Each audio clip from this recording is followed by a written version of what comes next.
USA और China, दुनिया के सबसे ताकतवर देश, इन दोनों के रिलेशंस एक दूसरे के साथ एक लंबे समय से खराब चल रहे हैं। खास करके जब से मिस्टर ट्रंप प्रेसिडेंट बने उस समय से यूएसए और चाइना के बीच में ट्रेड वॉर की शुरुआत हो गई। ट्रेड वॉर के बाद टेक्नोलॉजिकल वॉर की शुरुआत हो गई। फिर कोविड वाला जो पीरियड था वो भी काफ़ी डिस्टर्बिंग था, एक टर्मोइल वाला पीरियड था बिटवीन यूएसए एंड चाइना। इस साल की बात करें तो जनवरी 2023 जो है ये एक माइलस्टोन है। व्हेन आई से माइलस्टोन आई मीन टू से कि जनवरी 2023 में जो चीज़ें हुई उसकी वजह से दोनों देशों के रिलेशंस और ज़्यादा ख़राब हो गए। क्या हुआ था जनवरी 2023 में? चाइना के स्पाई बलून्स यूएसए में पाए गए, यूएसए की एयर स्पेस में पाए गए। कुछ दिनों तक ये एपिसोड चलता रहा और फाइनली यूएसए की एयरफोर्स ने चाइनीज स्पाई बलून्स को तोड़ दिया, डिस्ट्रॉय कर दिया और उसके बाद चाइना काफ़ी ज़्यादा भड़क गया। दोनों देशों के रिलेशंस और ज़्यादा ख़राब हो गए एंड बहुत सारी इंपॉर्टेंट मीटिंग्स जो इन दो देशों के मिनिस्टर्स के बीच में होने वाली थी, ये मीटिंग्स भी कैंसिल हो गई। आज की हमारी जो डिस्कशन है दोस्तों, इसमें हम चाइनीज स्पाई बलून्स के बारे में बात करने वाले हैं। एक नया एविडेंस मिला है कि चाइना के इस प्रकार के जो स्पाई बलून्स हैं वो दुनिया के दूसरे देशों पर भी देखने को मिला है। इसका एक रॉक सॉलिड एविडेंस मिला है। We are going to talk about this particular topic in detail, लेकिन आगे बढ़े उससे पहले एक बहुत ही इंपॉर्टेंट बात। डॉक्टर मयूरिका दास ने डार्क साइकोलॉजी का एक कोर्स तैयार किया है। यह कोर्स स्टडी ग्लोज के मोबाइल ऐप पर अवेलेबल है। इसके साथ जुड़ी हुई कोई भी question, queries, doubts, if you have any question, feel free give us a call on this number. एक कूपन कोड भी है DARK40। अगर आप इसका इस्तेमाल करेंगे then you will get a good discount on this dark psychology course. तो make sure you check out study glows app and make sure you go through this dark psychology course. This is Prashant Mavani. दोस्तों, let's talk about Chinese spy balloon. BBC के पास एक rock solid evidence आया है कि कैसे China के जो spy balloon हैं और चाइना का ये जो स्पाई बलून वाला प्रोग्राम है वो कैसे दुनिया के अलग अलग देशों में ऑपरेट कर रहा है। BBC का ये दावा है, उनका जो एविडेंस है वो क्लियरली ये बताते हैं कि जापान और ताइवान, ये दो लोकेशंस पर चाइना के स्पाई बलून्स देखने को मिले थे। जब भी चाइना को इस प्रकार की चीज़ें पढ़ने को मिलती हैं तो चाइना का जो बहाना होता है वो ये होता है कि ये मिलिट्री बलून्स नहीं थे, ये तो सिविलियन एयरशिप्स थी। ये तो सिविलियन पर्पस के लिए, हमारे साइंटिस्ट जो हैं वो वेदर को स्टडी कर रहे हैं, मीटरियोलॉजी को स्टडी कर रहे हैं, साइंटिफिक रिसर्च के लिए इन बलून्स जो हैं इनको हमने रिलीज़ किया था। जो यूएसए में जो बलून मिला था वो एक सिविलियन एयरशिप था, वो तो साइंटिफिक डेटा कलेक्ट करने के लिए हमें इसका इस्तेमाल करना पड़ा। और चाइना ये भी कहता है कि एरोप्लेन की तरह या फिर दूसरे जो ऐसे एयरक्राफ्ट्स होते हैं उनकी तरह ये जो बलून्स होते हैं उनको नेविगेट करना बहुत ही डिफ़िकल्ट रहता है। हवाएं तेज़ चल रही थी तो हमारे कंट्रोल में से ये जो बलून है वो निकल गया और फिर ये देखते ही देखते यूएसए की एयर स्पेस में एंटर हो गया। चाइना ने यह भी कहा था कि यूएसए में जो जनवरी 2023 में हुआ, ये बलून जो एंटर हो गया था उनकी एयर स्पेस में, वो एक अनइंटेंशनल इवेंट था और ये एक आइसोलेटेड इवेंट। आइसोलेटेड का मतलब है कि ये एक बार ही ऐसी चीज़ हुई है, बार बार ऐसी चीज़ें हम कर ही नहीं रहे हैं, ऐसे बहाने चाइना निकालता आया है। लेकिन जॉन कुल्वर नाम के एक व्यक्ति हैं, ये CIA के फॉर्मर एनालिस्ट हैं। ईस्ट एशिया जो हैं ये इनका एक कोर रीजन आप कह सकते हैं कि ईस्ट एशिया पर इन्होंने एक लंबे समय से काम किया है।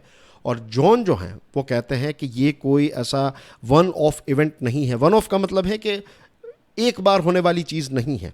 पिछले 5 सालों से इस प्रकार की कोशिशें जो हैं वो चाइना करते आया है। तो चाइना का जो स्पाई बलून का जो प्रोग्राम है ये एक rock solid programme China operate कर रहा है, जानबूझकर कर रहा है और ये सिविलियन एयरशिप्स नहीं है, ये मिलिट्री एयरशिप्स हैं। चाइनीज़ बलून्स के बारे में जॉन ने यह भी बताया कि इनको इस प्रकार से डिज़ाइन किया गया है कि इनकी रेंज जो है वो बहुत ही लंबी होती है। जॉन ने यह भी कहा कि कुछ चाइना के बलून्स ऐसे हैं जिसने इस पृथ्वी का पूरा चक्कर भी लगाया है। तो यू कैन इमेजिन कि कितना सारा डेटा जो है वो चाइना ने इस प्रकार के बलून्स का इस्तेमाल करते हुए कलेक्ट किया है। बीबीसी ने एक आर्टिफिशियल इंटेलिजेंस कंपनी जिसका नाम है सिंथेटिक, तो सिंथेटिक के साथ कोलैबोरेट किया और इन दोनों के कोलैबोरेशन से कुछ नया डेटा जो है वो मिला है। आज की हमारी डिस्कशन में आई विल एक्सप्लेन कि कैसे बहुत ही अलग तरीके से ये डेटा जो है उन्होंने कलेक्ट किया। और ये बीबीसी का जो प्रोग्राम है पैनोरामा, तो ये प्रोग्राम के पास कुछ ऐसे इमेजेस आई हैं जिससे क्लियरली पता चलता है कि ईस्ट एशिया, पर्टिकुलरली जापान और ताइवान पर चाइना ने जानबूझकर अपने स्पाई बलून्स जो हैं उनको रिलीज़ किया था। जो सिंथेटाइक कंपनी के फाउंडर हैं कोरी जेस्कोल्स्की, तो कोरी जो है वो कहते हैं कि सितंबर 2021 में जापान के ऊपर चाइना के स्पाई बलून्स देखने को मिले थे। और इस बात पर जापान जो है उसने ये भी बताया है कि अगर इस प्रकार की कोई भी एक्टिविटीज हमें देखने को मिले तो फिर हम भी यूएसए की तरह ही जो यूएसए ने स्टेप्स उठाए ऐसे ही स्टेप्स हम उठाएंगे। अब प्रश्न ये उठता है कि चाइना जापान पर इस प्रकार के बलून्स जो है वो क्यों रिलीज कर रहा है। द रीजन इज यूएसए का बहुत ही अच्छा मित्र देश है जापान। दुनिया के 150 से भी ज़्यादा ऐसे लोकेशंस हैं जहां पर यूएसए के मिलिट्री बेसेस हैं, बट जापान एक ऐसा देश है जिसमें यूएसए की सबसे बड़ी फोर्स अगर किसी फॉरेन कंट्री में है तो दैट इज इन जापान। तो चाइना जो है वो जापान पर इसलिए नज़र रख रहा है ताकि उसको पता चले कि यूएसए की कितनी फोर्स एग्जैक्टली कहाँ पर है, क्वांटिटी क्या है, क्वालिटी क्या है, ये सारी चीज़ों का डेटा कलेक्ट करने के लिए चाइना जो है वो इस प्रकार के बलून्स को जापान पर रिलीज कर रहा है। जापान के जो डिफेंस मिनिस्ट्री के पर्सनल हैं यूको मुराकामी, उन्होंने ये बताया कि अब जापान की जो सरकार है वो इस प्रकार की एक्टिविटीज़ पर every single day daily basis पर नज़र रख रही है और इस प्रकार के कोई भी बलून्स हमारी एयर स्पेस में हमें देखने को मिले तो हम उन बलून्स को तोड़ देंगे। यूएसए का स्टेट डिपार्टमेंट यह कहता है कि चाइनीज़ बलून्स जो हैं वो बहुत सारी चीज़ों का डेटा कलेक्ट करता है, जियो लोकेटिंग कम्युनिकेशंस, राइट, और इस प्रकार से इनमें बहुत सारे एंटेनास भी होते हैं। इनकी डिज़ाइन ही ऐसी है कि ये बलून्स जो हैं वो मिलिट्री का, सिविल, सारा डेटा जो है वो कलेक्ट करने के लिए इनको डिज़ाइन किया जाता है और फिर इनको रिलीज़ किया जाता है। ताइवान की बात करें तो सितंबर 2021 में ताइवान पर भी इस प्रकार के बलून्स जो हैं वो देखने को मिले थे। बीबीसी के पास इसका रॉक सॉलिड एविडेंस है।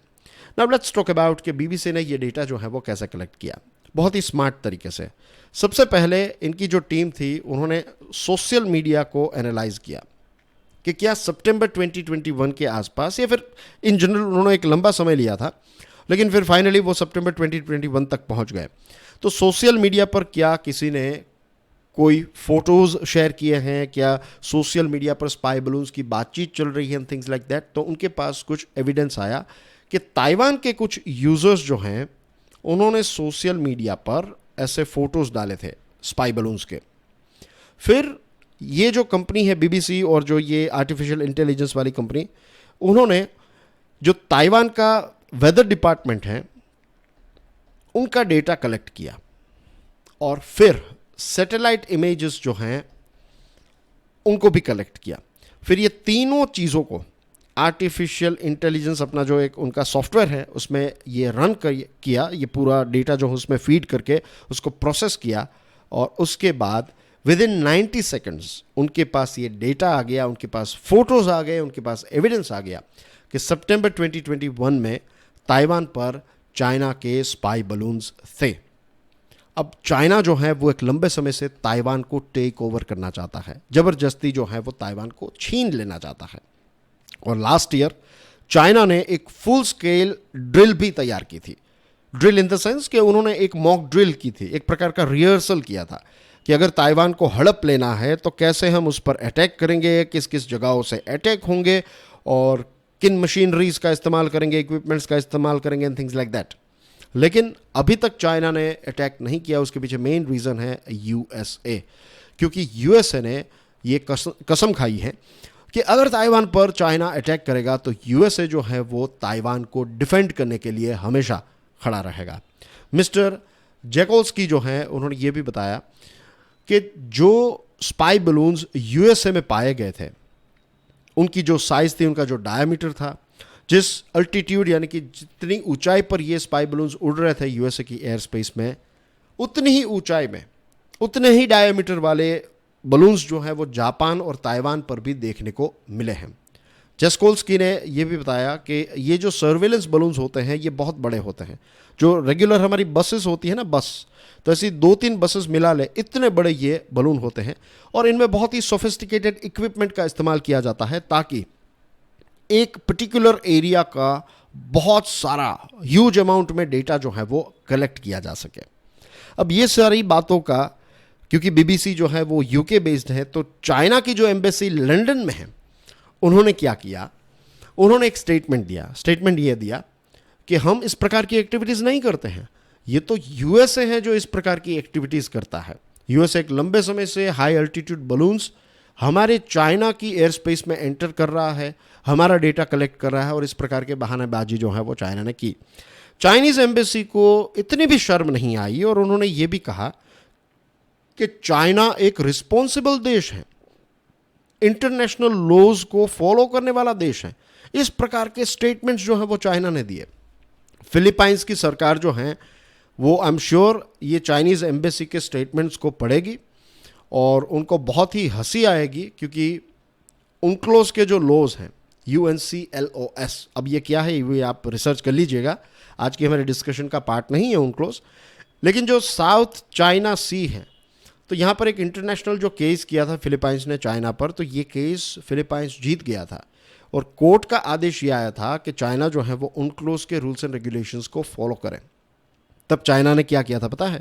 चाइना ने यह कह दिया कि हम उनक्लोज को फॉलो नहीं करते, इंटरनेशनल लॉज को फॉलो नहीं करते। I am just giving you just one example, ऐसे बहुत सारे एग्जाम्पल्स हैं। और इनको शर्म भी नहीं आती कि ये ऐसे स्टेटमेंट्स इश्यू करते हैं कि हम इंटरनेशनल लॉज को फॉलो करने वाले देश हैं। सो आज की हमारी डिस्कशन में आई एम श्योर आपको चाइनीज़ स्पाई बलून्स के बारे में बहुत सारी इंफॉर्मेशन मिली होगी, बहुत सारी नॉलेज मिली होगी। You watching study glows, this is Prashant Mavani. मेरे कुछ लेक्चर्स आप क्यूरियसली एजुकेशन नाम की यूट्यूब चैनल पर भी देख सकते हैं। एंड डियर फ्रेंड्स, जाने से पहले do check out this course by doctor Mayurika Das. It's about dark psychology. Dark 40 coupon code का भी इस्तेमाल कीजिएगा। और कोई भी क्वेश्चन, क्वेरीज, डाउट्स हैं तो feel free and give us a call on this number. I will see you soon with some more interesting topics. Till then, enjoy your studies. God bless you all. Jai Hind.